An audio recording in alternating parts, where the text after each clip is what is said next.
위원장님의 발언이 있겠습니다. 네, 산자위 간사 김원입니다.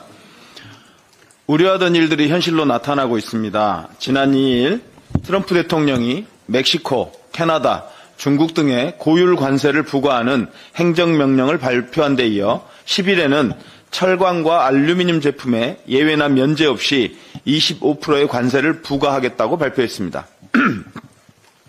트럼프 대통령은 오늘 상호 관세 행정명령에 서명할 예정입니다.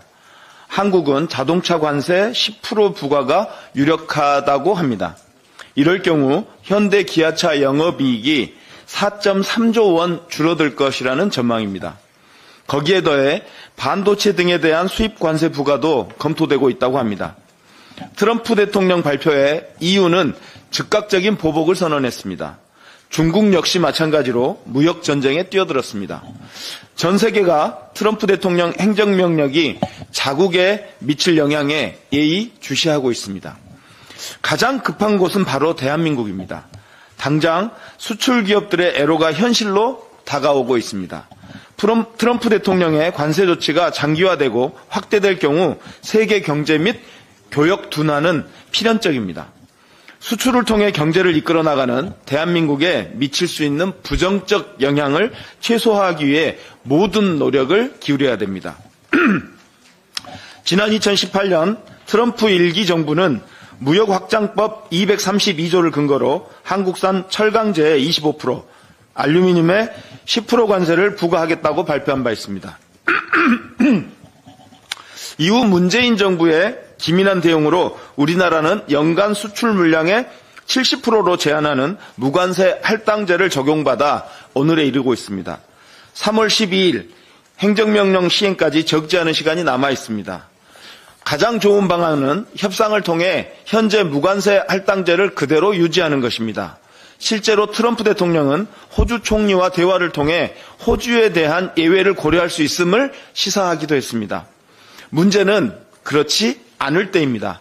모든 시나리오를 염두에 두고 행동에 나설 때입니다. 이재명 더불어민주당 대표는 통상과 외교의 통합체계 구성, 기업과 정부가 함께하는 공동대책위원회 구성, 국회 통상특위 구성을 통해 대한민국에 닥친 위기를 극복하자고 제안했습니다. 국민의힘은 이에 즉각적인 답변을 바랍니다. 트럼프 대통령 당선 이전부터 산업통상자원부는 미국 대통령 선거 이후에 모든 상황에 제대로 대비하고 있다고 답변했습니다. 그러나 현실은 녹록지 않습니다.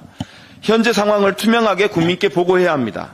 또한 상황을 국회와 공유하고 국회에 다양한 협조를 요청할 수 있어야 합니다.